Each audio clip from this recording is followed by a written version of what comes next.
Earlier on today's show, I took you along with me to the Greek island of Santorini. The beauty and tranquility here belies the simmering unrest over the austerity plan to save the nation from bankruptcy.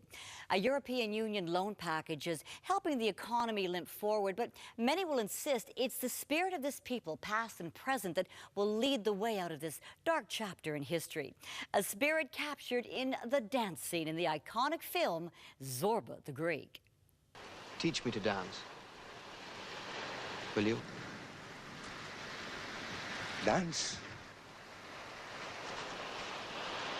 Did you say dance? Come on, my boy.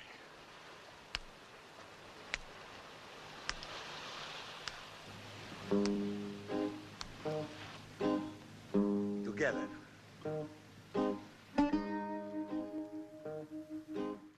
So, Nick Bontis, you just have to dance. Is that the secret? You just snap your fingers, feel the rhythm. You know, it's all about la dolce vita, the life, the music. It's such a wonderful movie. It's an inspiration. It's symbolic of the Greek mentality. No matter how tough it gets, these people are always uplifted with their spirit, and they want to dance and celebrate. And you visit Greece as a good, fine Greek boy every summer. Every summer, that's right, with my family. Yeah. And you had a good time this year? Had a great time this summer. It's wonderful always to go back because it gives you an opportunity to kind of relax and, you know, take in that wonderful sea air.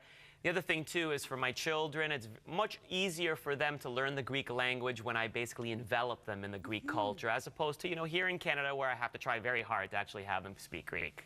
Of course, Greece, like many countries around the world, but especially Greece, has weathered its share of tough financial times of late. That's right. I mean, they've been in the news a lot in this last year. We know they've had tremendous financial difficulties in managing their debt, and the government had to come up with some very, very severe austerity measures, which was not popular with the Greek people. So among them were the reduction of some pension benefits, the extension of the retirement date, which was a huge shock for many Greeks who are always looking forward to celebrate. 54? That's right. A little too young. A little too young. That's right. So, and the other reason, of course, that there's a big problem in Greece is just that the government wasn't able to collect the revenue. A lot of Greek business, as you know, is cash business, especially on the islands with tourism.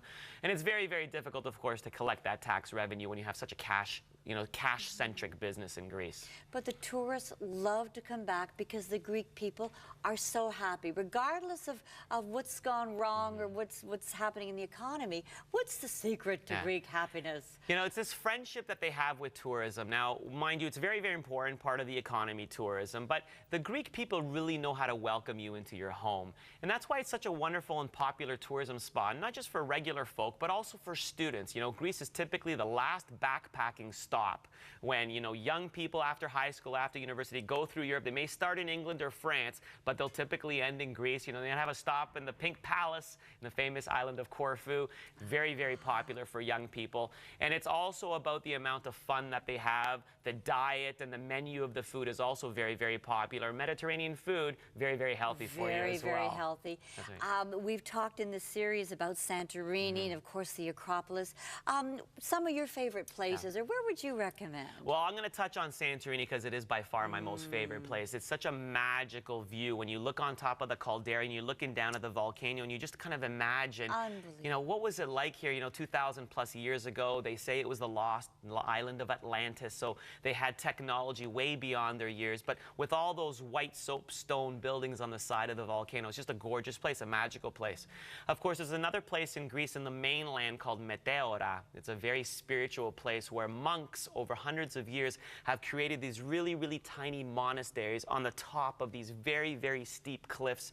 You can only go up there by donkey. It's another magical place. But the wonderful thing about Greece is simply the sea, because it has among the largest shoreline of any country in the world. There's so many boats, so many seaside shops, so much seafood as well. Very, very popular with people that really Greece is famous for the sea. Hence why the flag of Greece is blue and white, because blue symbolizes the sea. Your passion just oozes from every pore about the country of Greece, Nick. Tomorrow we're going to look at Mykonos. Been there? Absolutely. The party island of Greece, very, very popular. And those windmills. That's right. That's what we're going to talk about. And we'll see you next week. Thank you. Thanks, Nick. How do you say thank you? Ευχαριστώ. Ευχαριστώ. Ευχαριστώ. Ευχαριστώ, Nick.